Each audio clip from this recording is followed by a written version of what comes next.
All right, welcome back, everybody. It's the RP Show. Pleasure to be here on Silver State Sports. Pleasure to be anywhere, let's be honest, in this business. Streaming as well on WQVZ Radio. Okay, there's my guy. He always makes me happy when I see him joining us from the famous hockey playing Dumba family. What's going on, J Red? Oh, just enjoying the countdown to the NHL season here. Getting ready for the playoffs. Last time we had games with stuff on the line every single night, must wins, guys battling. It's been a great month so far. Great start to April. Oh, it has. And listen, I'm going to stop Mickey Mouse. We got a lot to get to in a short amount of time here in this Errands with Jerry by Prairie Panels and Hockey Report for the Mad Greek Eatery. I'm going to start here. I feel like it's the latest firing. I don't know if it's the latest news or not. I was pretty shocked when I saw Rick Waugh fired by the New York Islanders. Were you?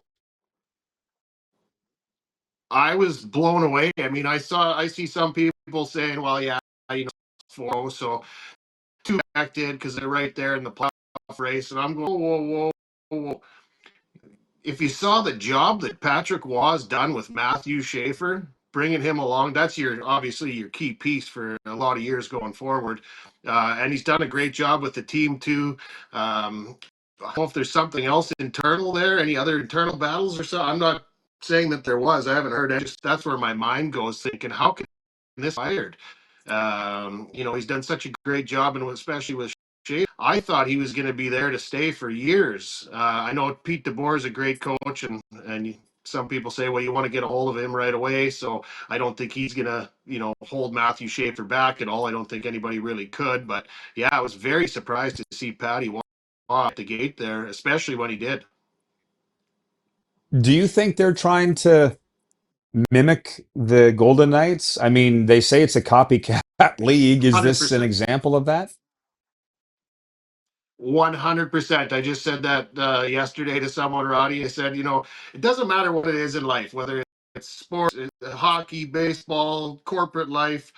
There's two types of people that see what's going on, see how things are done, and good at kind of doing mimicking kind of style. They don't want to step out, don't want to step on toes, worried about kind of what everybody's thinking. There's the guys with big cojones that they know exactly what they want to do. They don't care if anybody else has ever done it before. If they know it's the right thing to do, they're stepping up and they're going, okay, this is what we do. This is what's going to be best for the team. That's what McCrimmon did. He's one of those guys. Obviously, I put him, Bill Zito, those types of guys. Those are those types of guys. And as soon as he did it, all of a sudden, there's another. All of a sudden, Waugh's fired. All of a sudden, New Jersey's hiring their GM, and he made it okay to do that. And it's worked out so far in Vegas. I think that's going to work out pretty good for them. Somebody else will have another good coach next year.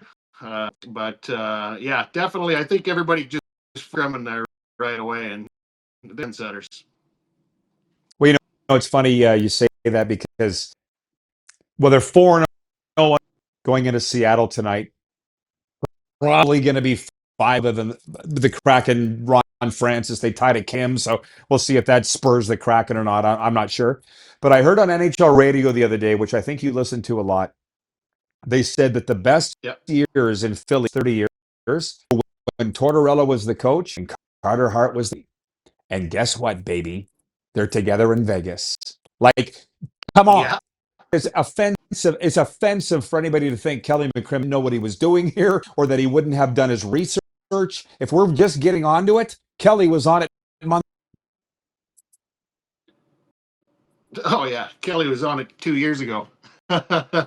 It's and just a great guy to, especially in the situation where you got guys that they're well for a stretch, they're pulling back and they're kind of up and down, just a roller coaster type. And I know there's been injuries and goalie injuries and stuff like that, but maybe just Kelly's a real close beat him, and it doesn't matter how of a coach after a while. Well, your jibber, but after a while, everybody, the coach sort of loses the ear of the players, and that's a little bit of what happened. And they just needed a different a different voice. Nothing against her. She's a great coach, but they needed a new voice, somebody to spark them. And who better to be able to take a team to one with, just a handful of games left and get guys pumped up for the playoffs. I know there's a lot of things about Torts. There's a lot of people I know that think that all the players hate Torts for some reason. Not the case. Players who listen to a lot of the ex guys, they'll have stories about stuff he's done that were a little off, but he's the guys absolutely love him, and I think that was the right move by Vegas. I think that's going to help him going into the playoffs. And let's see what he can get out of Hart. Let's see who's going to grab the ball and net there, and see who steps up and is that number one goalie in the playoffs. Tell you what, pencil me in for another hours long coffee at back there this because I'm learning that Mike, everybody they called him Iron Mike, and every supposedly hated Mike Keenan. Well, he lives here in South Florida for one, and I'm getting to know a lot of guys that played for him. They loved him. And you know who made it bad? The frickin' media.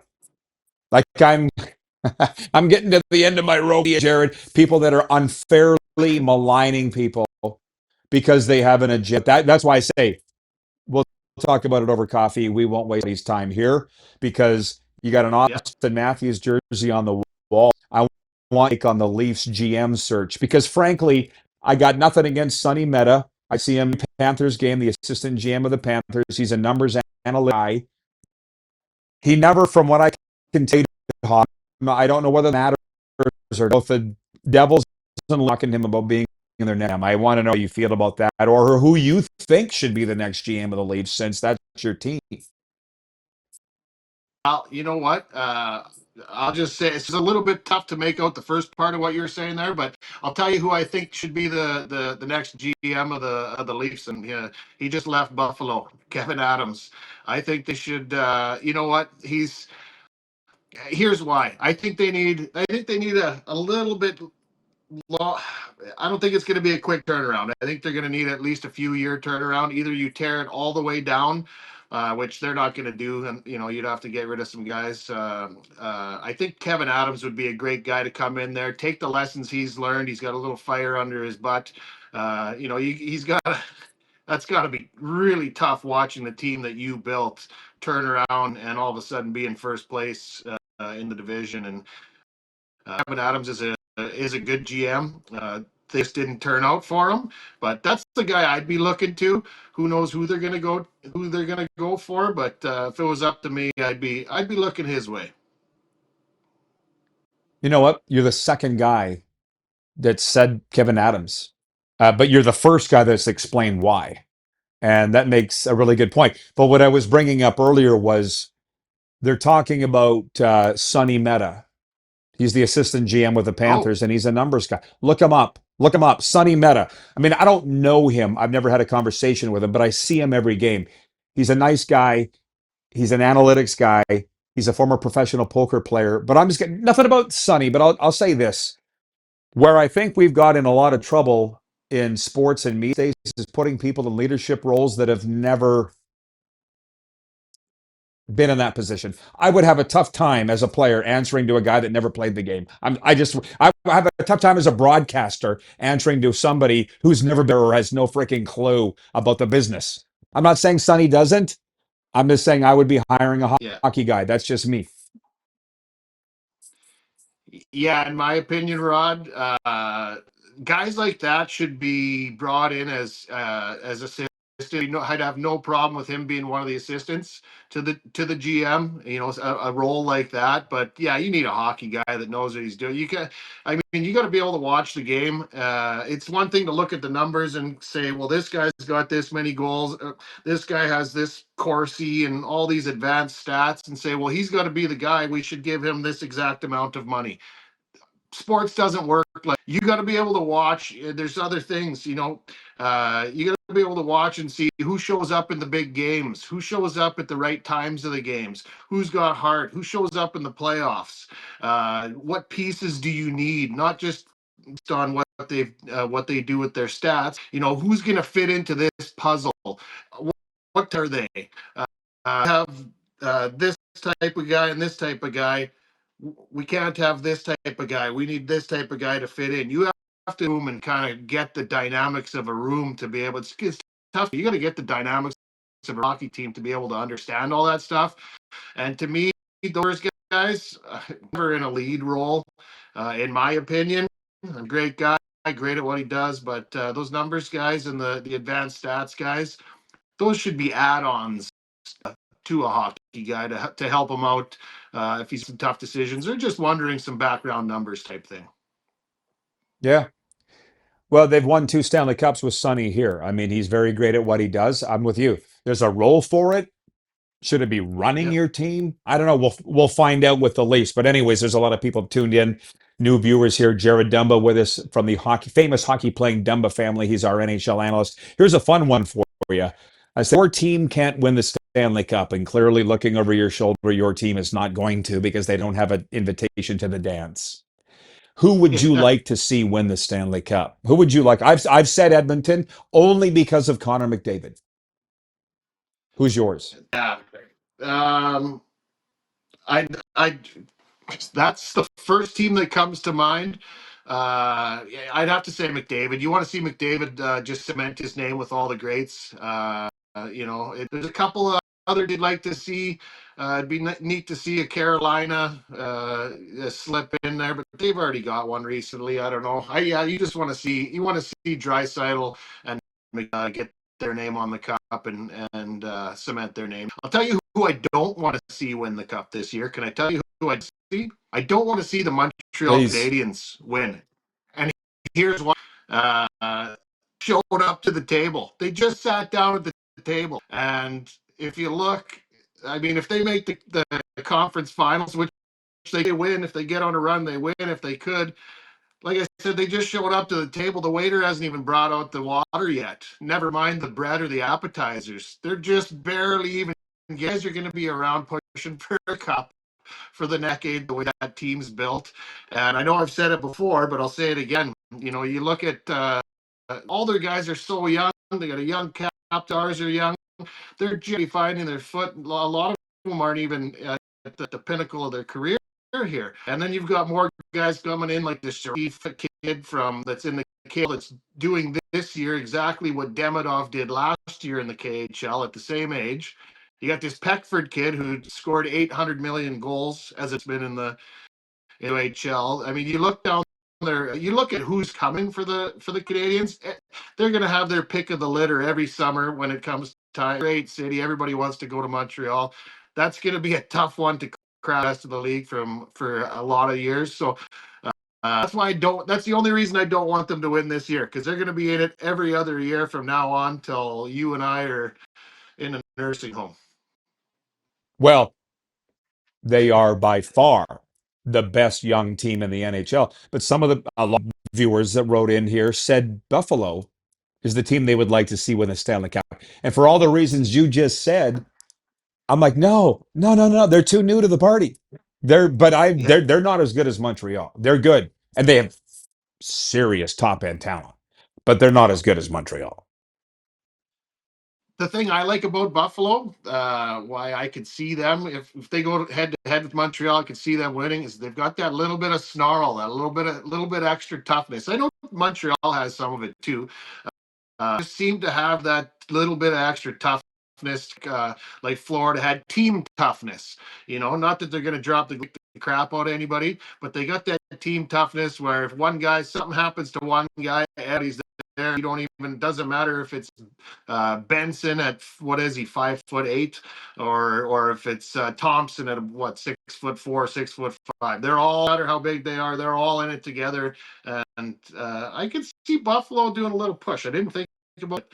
That would be interesting, but they're going to be in the dance for years to come as well. Well, the boys on NHL radio were saying, because I haven't really looked at the playoff matchups, because why? Why? They're going to change a lot over the next week. Why waste the time? But Yeah. they were talking about a Montreal Buffalo first round series and how good that would be. But I'm kind of with you because Buffalo has been through so much crap together. Montreal is just kind of been along for the ride. They're a bunch of kids. Tage Thompson, Zach Benson, Alex Tuck, Peyton Krebs. They're Andy Dufresne wading through 100 yards of shit to get out of the Shawshank. That's what they are.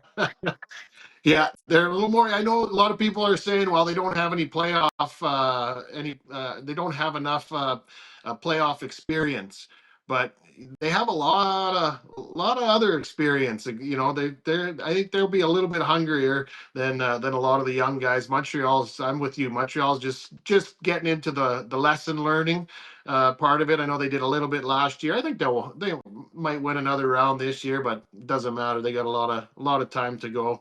But yeah, let's keep that series would be great. Yeah, I don't know why anybody's looking at the playoff series. You look at the games tonight, Rod, and every there's 14 games. I think in 10 of them, maybe even 11. There's guys have must-win games if they want to hold their spot or leapfrog somebody else standings. It's just fantastic to watch. I don't know which game to watch tonight, but it'll probably be yes, flick, flick, flick, click, click.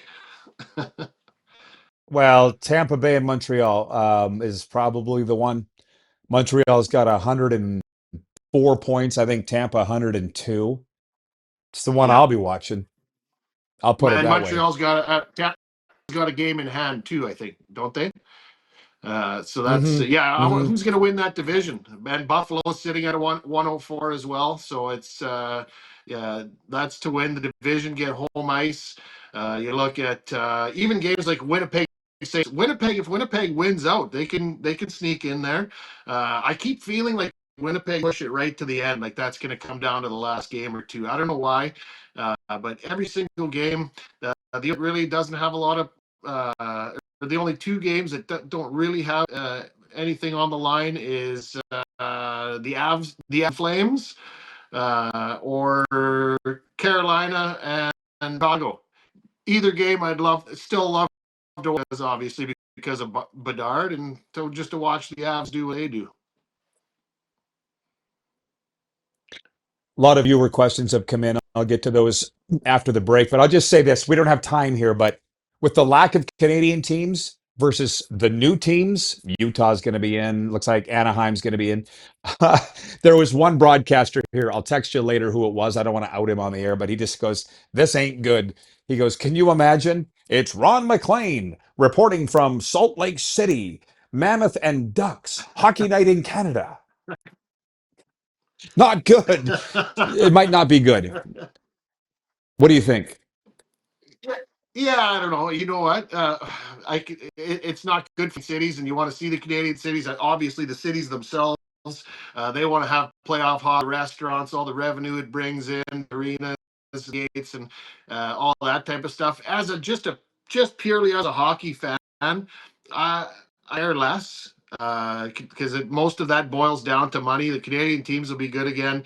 If you look at the whole, some people get American or Canadian pride out of it. Well, there's Canadians on every U.S. hockey team and Americans on every Canadian hockey team. So I don't really think it's a thing. I like seeing the new teams.